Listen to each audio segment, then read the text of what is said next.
So I thought it'd be useful just to know a few things about the Kindle market.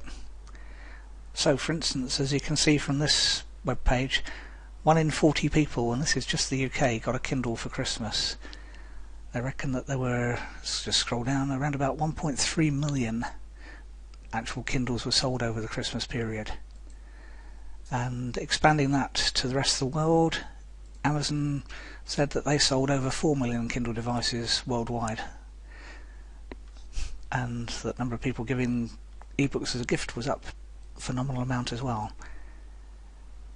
What that basically means is that the market is wide open.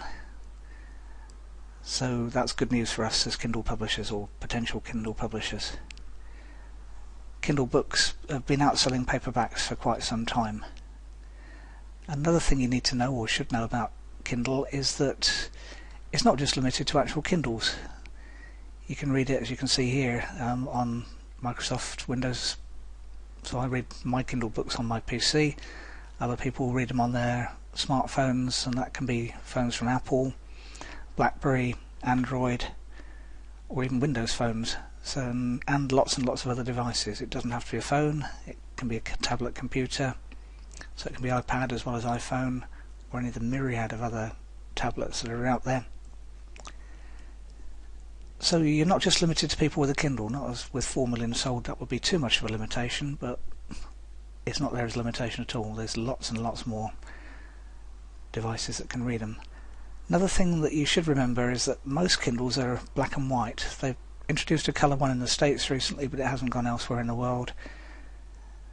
So it's changing, but it means at the moment an awful lot of those 4 million that were sold are black and white Kindles, which that's the Wikipedia picture there. So that's what they'll see. It'll be black on white, high contrast and whatever, but it's black and white, is not full colour. The next thing to remember about Kindles is that they have absolutely no concept of page numbers.